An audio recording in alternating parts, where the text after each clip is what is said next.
Good afternoon, dear colleagues. The situation in the zone of the anti-terrorist operation remains tense. The intensity of shelling has not decreased, and the militants do not abandon their attempts to broaden the territories they control, and they attack and shell our positions on Donetsk, Debaltseve, Luhansk, Mariupol directions and in the vicinity of Bakhmutivka highway. They systematically conduct air reconnaissance with the use of drones. In general, 7 flights were detected in the vicinity of settlements Sartana, Blagodatne, the checkpoint Rybinske, and in the vicinity of Krasnotalivka. In the Baltsevo direction, the terrorists from batteries, Grad batteries and mortars have 5 times shelled the road checkpoints of anti-terrorist operations next to Debaltseve. From self-propelled artillery guns, mortars, grenade launchers, and small firearms, they fired at our positions in the vicinity of Vuhlegirsk, Nikishin, and Maloorlivka. Also, in the night to the 23rd of November, for 4 hours, they have periodically fired from small firearms at the road checkpoint next to Artemivsk. Our military have returned fire and repelled the attack. In the next direction, over the last 24 hours, the militants have twice shelled from tanks and artillery our positions on the territory of airport. Also from artillery, mortars, and firearms, they have fired at the positions of anti-terrorist operation at the next to Piski, Avdiivka, Opitne, Tonenke, Shumy, and Mayorske. Next to the settlement Slavne, they used Grad batteries. The airport is controlled by Ukrainian military. And on the approaches to the airport, there's enough forces in order to support the defenders of this strategically important object. In the vicinity of Bakhmutivka highway, the terrorists have 3 times shelled the Ukrainian positions from Grad batteries and also from mortars, the positions next to Trokhizbenka. In all the cases where the positions of the enemy artillery or militants were detected, the Ukrainian military have fired in response. On the initiative of the Ukrainian side, there were talks between the OSCE special mission in Ukraine with the militants of the so-called Don troop under the command of Ataman Kozitsyn about the restoration of conditions for the restoration of gas and electricity supply to Trokhizbenka. Ukrainian repairmen started the work. However, the militants have violated their own promises and fired at the workers from grenade launchers. The works had to be stopped to avoid the danger for people. Trokhizbenka, as a result of constant shelling, has been without gas for over 3 weeks. And in the peaceful time, there were almost 2,000 people there. The situation in the Luhansk direction remains tense. The militants from mortars, grenade launchers, and small firearms fired massively against the positions of anti-terrorist operation next to Stanitsa Luhanska. They shelled from artillery and mortars the cities of Shastya and the village Makarova. There was a small decrease of the intensity of shelling on Mariupol direction. Over the last 24 hours, 3 Ukrainian military died and 24 were wounded. Yesterday in the Lysenko Ternopil region, on the basis of a military hospital with the help from charity foundations, the first installment of rehabilitation rooms for wards for warriors from anti-terrorist operation zone opened.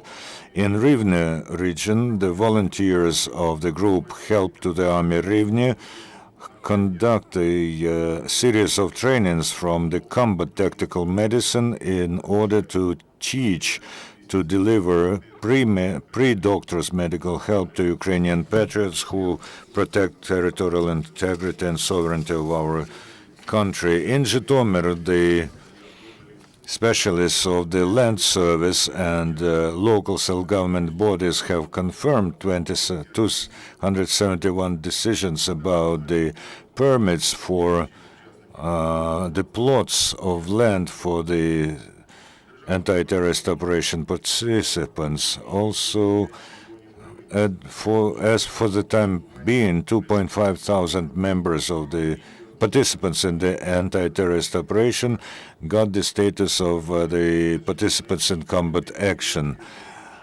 The State Border Service has got 235 million hryvnia for fortification of the Ukrainian-Russian border. In Donetsk, as a result of a firing from terrorists, residential houses and economic objects in Kuybyshev and Petrovsky districts were damaged. As a result of militant shelling, 339 transformator substations are without electricity supply in the city, and the gas pipeline in Kirovsky district has been damaged. As a result of the actions of Russian mercenaries, residents of Kuybyshev, Kievsky, and Voroshilovsky districts of Donetsk have no electricity or gas. The State Security Service of Ukraine has detained the subversive group that were preparing an explosion at the premises of one of the district precincts of the Ministry of Interior of Ukraine in Kharkiv, in a densely populated district. Two of the members of the criminal group were citizens of Ukraine, born in 1964 and 72. The elder was a precinct inspector of the Ministry of Interior of the precinct that was planned to explode. His abettor was dismissed from the Ministry of Interior previously, and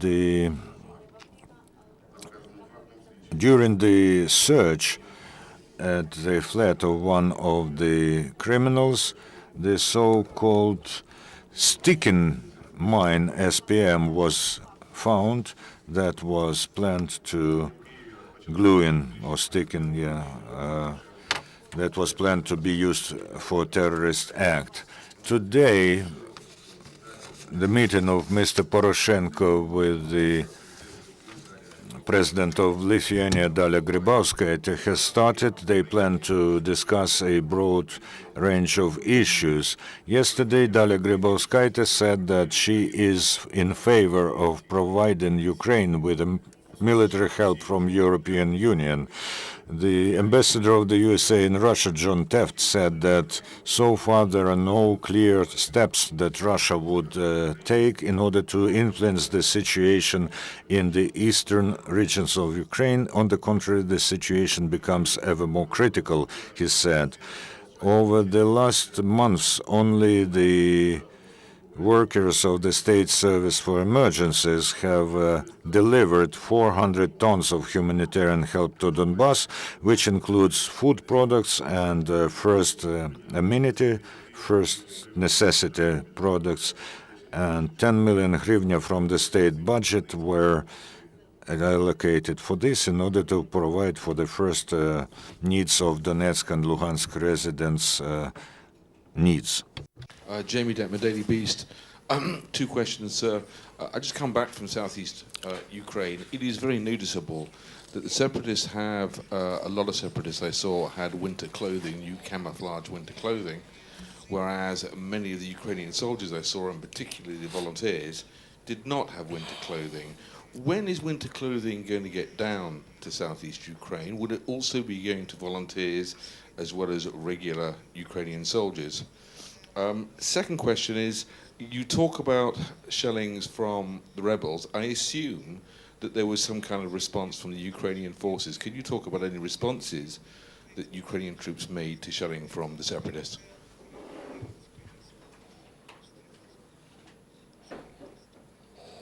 Thank you for your...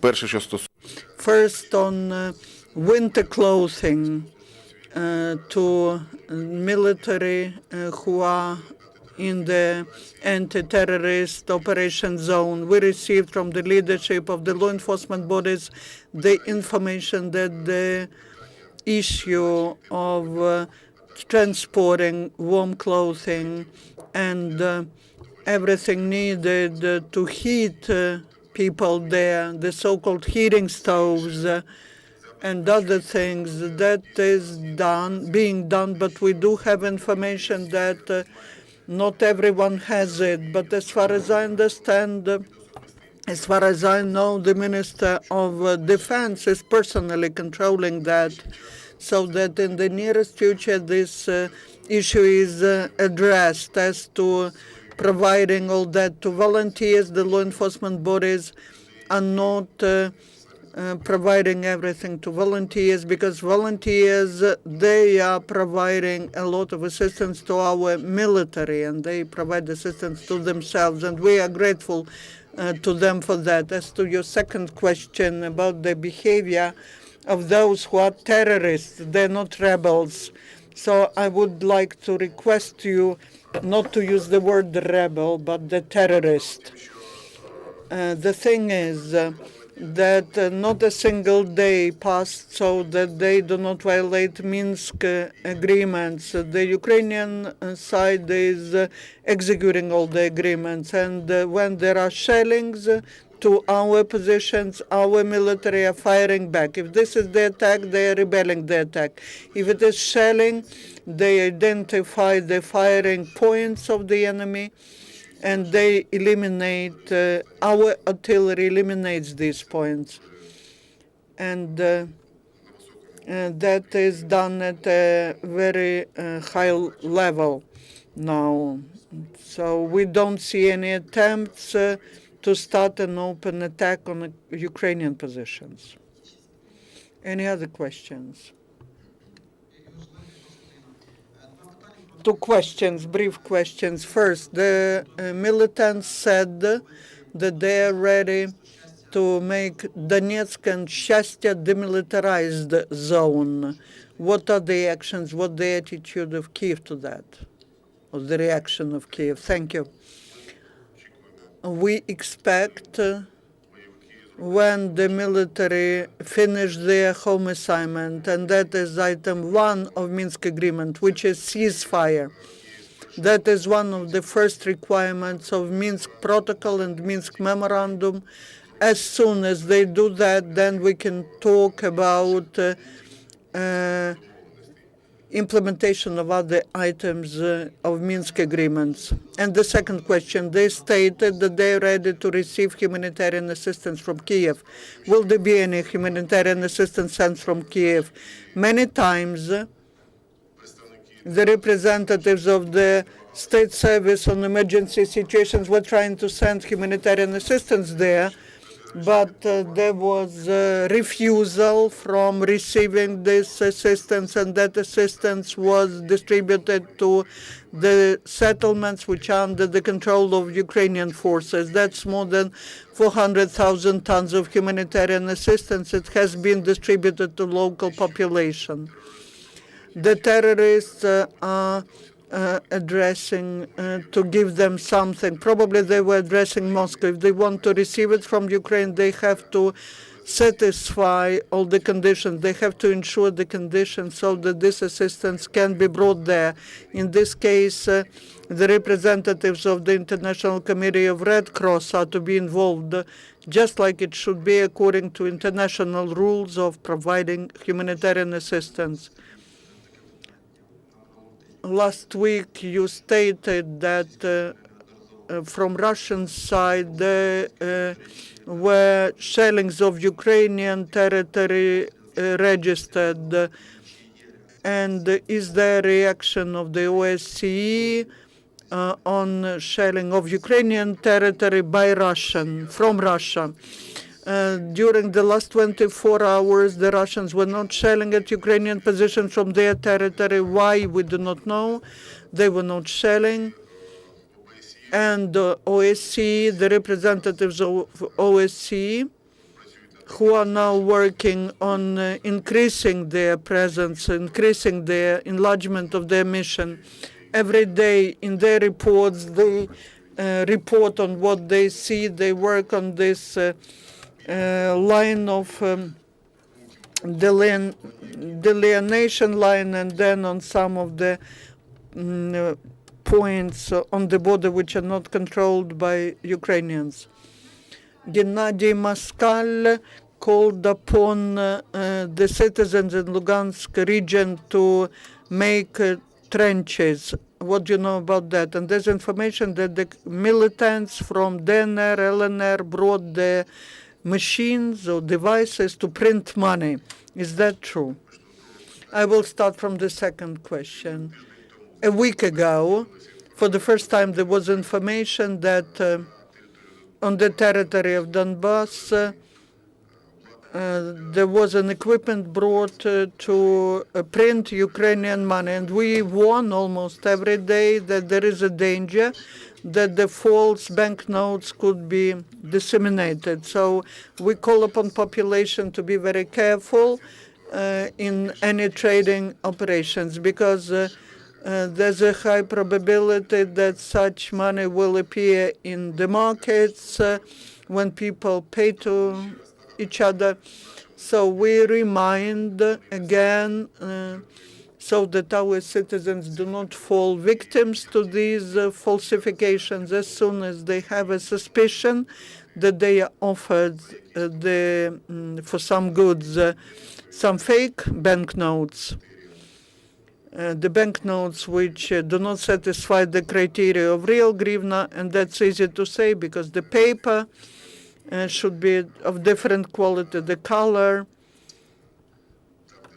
where there is the figure, and there should be this watertight, and there should be the protective strip on the banknote. So all these are elementary rules, and if it happens so that people at night or in some situation were given such money, then they have to inform about that the bodies of the Ministry of Interior, and they should request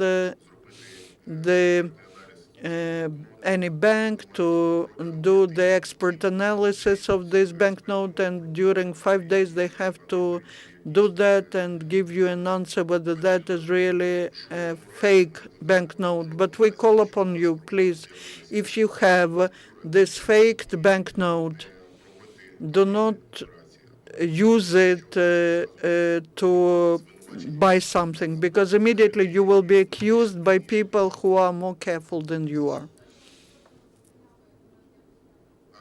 And as to the statement of Gennady Moskal, Gennady Moskal is a person who's military, he's a real governor, he's the general, and he feels all this danger, he's over there.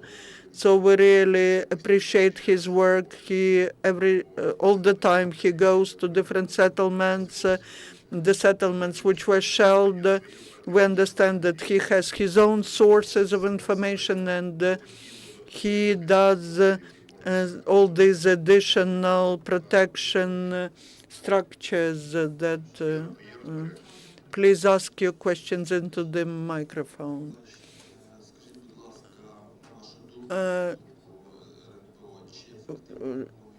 Do you believe that the mission of OSCE is efficient in its work? The monitoring mission of OSCE has the mandate. They are monitoring the situation. That is one of their tasks according to the mandate, and they are reporting on the situation. If you saw now when the intensity of shellings got higher, and when there are more movements of terrorist groups, very often in their reports they give this information. They do it carefully without mentioning any or accusation of any side. They're just registering, fixing what's happening. Any other questions?